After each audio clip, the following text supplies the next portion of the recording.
Shai Gilgeous-Alexander has already established himself as one of the best young players in the entire NBA, and at this point, as the sole member of the young OKC Thunder to currently reach near All-Star level status. Last season, Shai put up a career-high 24.5 points and 5.9 assists, together with 5 rebounds per game, which are already great numbers. But across 13 games after the All-Star break, he took off even further by averaging more than 30 points and 7 assists, together with almost 6 rebounds per game, all while putting up a highly efficient 63.4 true shooting percentage.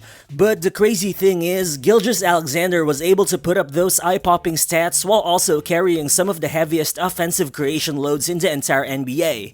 Cause looking at it, PBP stats define self-created shots as shot attempts which take 2 or more seconds to generate. And last season, a stunning 90.3% of SGA's field goal attempts fell under that category, making it the second highest frequency of self-created field goal attempts last season, only behind Trae Young's 90.6% frequency.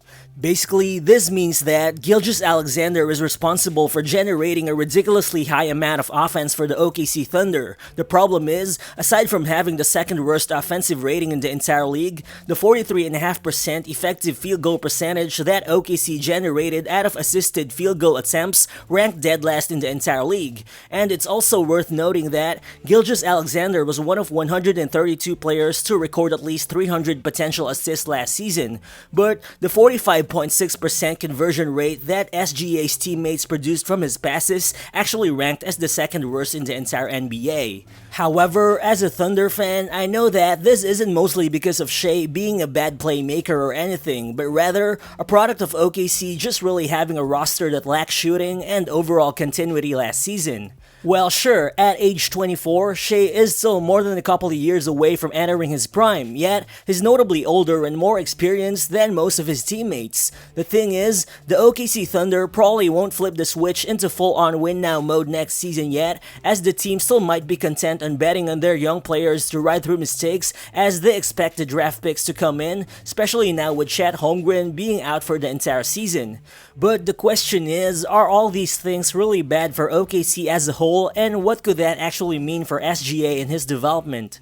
So what's good guys, it's Real Balls here, and today we'll talk about how both SGA and the rest of OKC's young core could both win this upcoming season.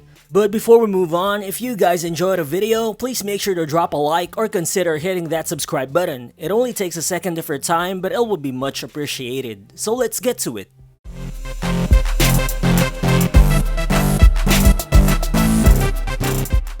Shai Gilgeous-Alexander is without a doubt one of the premier driving threats in the entire NBA. In fact, he led the league with 23.9 drives per game last season, which actually happens to be the highest per game driving rate ever recorded since drives were tracked back in the 2014 season.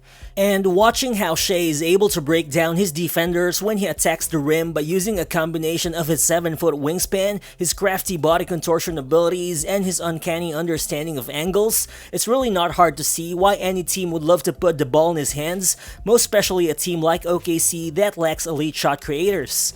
But the thing that's not really talked about a lot is that Shai is also actually a phenomenal catch-and-shoot player. In fact, he was able to drain at least 41% on spot-up threes in each of the 3 seasons he was in OKC. The thing is, his catch-and-shoot volume, which was already low the past couple of years, actually dipped even further down to under 1 attempt per game last season. So I think in order for the Thunder to fully utilize SGA's off-ball scoring, and in order for him to just feel some relief in terms of shot creation, the team needs guys to take steps forward, particularly as driving threats who can open up space for the rest of the team. Well, we already saw Luguentz Dort take strides as a rim attacker last season, but the 2 players that mostly come to my mind when thinking of who could potentially take some of the shot creation load from SGA are definitely Josh Giddey and Tre Mann for various reasons. Well, first, as a rookie, Josh Giddey immediately showed how phenomenal of a playmaker he is while also landing on the all-rookie second team. But he missed every game after February 24, and as expected, he still displayed some rookie point guard lapses. Looking at it, Josh Giddey's 17.3 turnover percentage was the third highest among all players to log in at least 800 minutes last season, and while we saw a lot of promise with Josh Giddey's driving game, all in all, he only shot 44% on drives to the basket as a rookie, which is the fourth lowest mark among all 61 players to average at least 8 drives per game last season. However, we already saw glimpses of the 6'8" frame, natural court vision, and solid touch around the basket, and fueled by some added strength and explosiveness, which is something he actually displayed in the Summer League. I think we're bound to see a more efficient driving game from Josh Giddey next season. Plus, the good thing though about Giddey is, because of his off-ball awareness and straight-line driving ability, he already attacks closeouts quite well when coming off the catch, especially when he doesn't hesitate attacking his defender. Here, after receiving the skip pass from Tre Mann, Giddey immediately attacks while creating his own driving lane. He pulls off a spin move as he just proves to be too big to be stopped right under the basket. Then here, as he receives the pass from Wiggins at the top of the key, Giddey doesn't give his defender time to square up as he just quickly drives to the rim and uses some body contortion ability to finish the tough shot. So if Josh Giddey is able to become more consistent on those kinds of drives, he should be able to pull a lot of the focus away from SGA, which should enable Shai to drain more shots off the catch. But realistically, aside from Shai, definitely no other player currently in OKC's roster has the bag of tricks that Tre Mann has, with the way he uses hesitation, in and out, and crossover dribbles in order to create offense for himself. Well, the thing is, Tre Mann is already a tremendous shot creator at this point, especially using his trademark step back 3. As a rookie, he actually shot 36.8% on 2.5 step back 3-point attempts per game, which is already pretty solid. And of course, we've seen Tre with some explosive dunks whenever he was given wide spaces to take off. But the thing is, overall, only 19% of his shots were attempted at the rim, wherein he also shot just 49%, which only ranked in the 19th percentile of the entire NBA last season. The good thing is, as he adds more driving reps and more strength, Tre Mann's unique blend of ball handling and flexibility should already give him an advantage in terms of torching defenses over the next few years. Just like here, as Tre attacks the driving lane, watch him lose his man with the quick behind the leg dribble and the change of pace before he eventually finishes the tough scoop off the glass. Then here, watch Tre size up Daniel Theis from the perimeter. He simply uses his quickness before he takes off of 1 foot in order to avoid getting blocked at the rim. Again, aside from Shai, Tre Mann might be the only current Thunder player with this kind of advanced shot creation ability, and so his development should be crucial in opening things up for the rest of OKC's roster offensively. But with all that said, Shai Gilgeous-Alexander will still definitely carry a sky-high usage rate next season, cause that's just what star players do. And so to maximize his effectiveness as a playmaker, I think OKC's most frequent shooters just need to simply step up and make those shots that they simply didn't make last season. As according to NBA's tracking data, nearly 52% of SGA's passes went to 4 players last season, and those were Josh Giddey, Darius Bazley, Lu Dort, and JRE. But among those 4, Bazley was the only one to shoot above 37% from the field out of Shai's passes, and none of the 4 even shot at least 30% from deep out of those passes. Further, as a team, OKC only made 32.6% of all their catch-and-shoot 3-point attempts, ranking worst in the entire NBA. And for these things to improve, I think Josh Giddey and Lu Dort simply need to improve as off-ball shooters, considering how they're expected to be sharing the backcourt with SGA a huge chunk of the time. Just imagine how adding a viable 3-point shot for Giddey would just make things easier for him when he attacks a closeout.